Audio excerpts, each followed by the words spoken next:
Hey y'all, and welcome to BPR. My name is Brian, and Eli Crane gives the best case for impeaching Alejandro Mayorkas.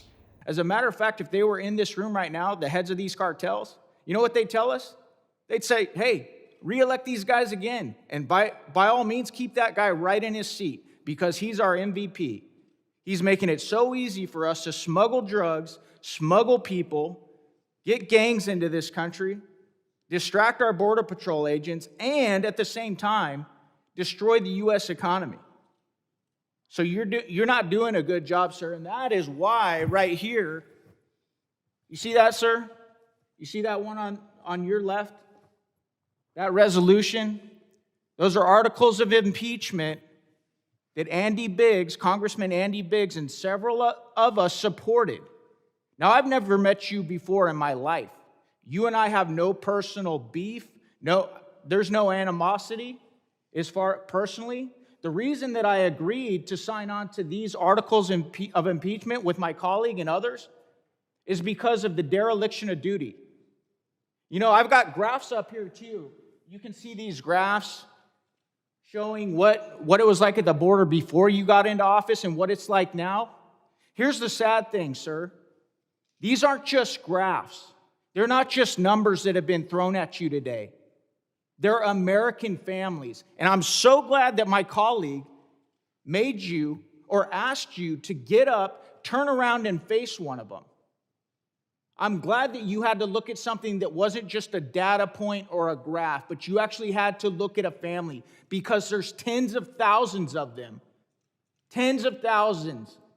70,000 because of fentanyl alone. That doesn't count all the families that have been destroyed by gangsters that have come up through South America, or the families that have been destroyed because of sex trafficking. I'm glad you had to face them. You know what, sir? I actually had to face one of them in my district last week. I had to face one of them in my district last week, and it was hard.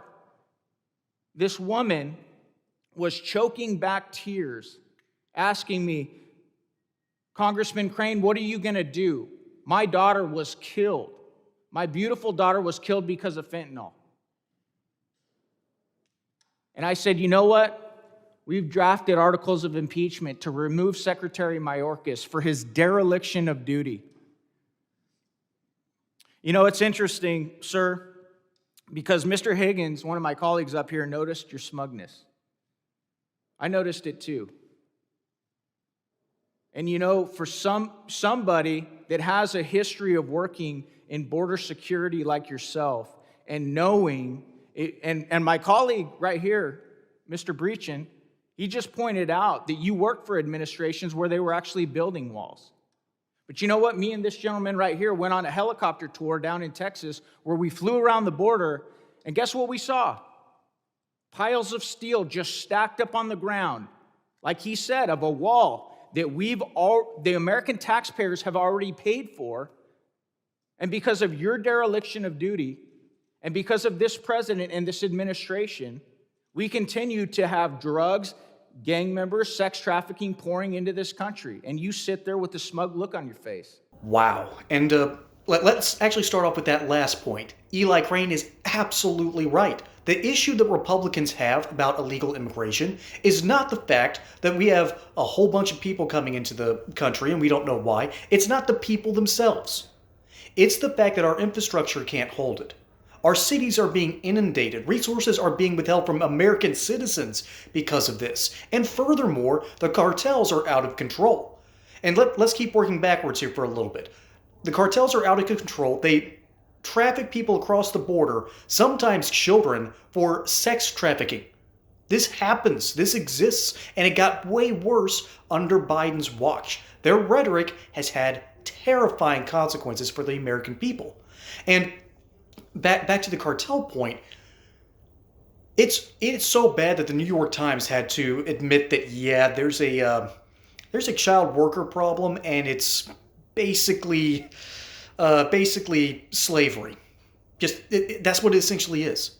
And we just had a huge Tyson's plant where all the chicken is basically processed move from Iowa to New York State because they could get cheaper labor out there from all the illegal immigrants moving in. That is absolutely destructive to a country, and it's hurting the American population. And Mayorkas has apparently been asleep at the wheel for the whole time. He has misused funds. He has misused resources. He has people going out basically driving illegal immigrants to court hearings instead of helping to secure the border. I used to defend Mayorkas because I thought that he was playing 52-card pickup while blindfolded and having his hand tied behind his back, all after being spun around 3 times. And as it turns out, no, it's almost the exact opposite. It is much, much worse than I think any of us could have ever dreamed of.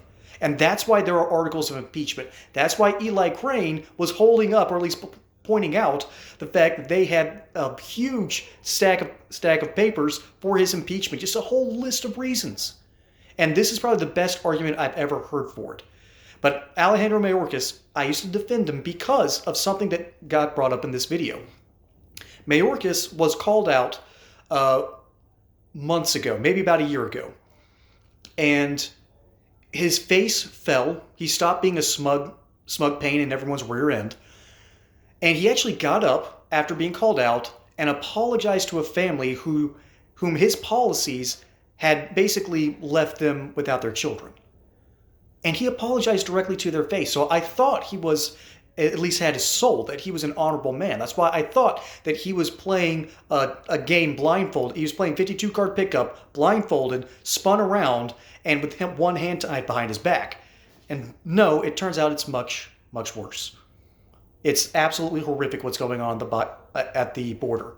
And the Biden administration has been allowing it to happen. And that's why there have been articles of impeachment that have been drawn up against Mayorkas for doing such a terrible, terrible job.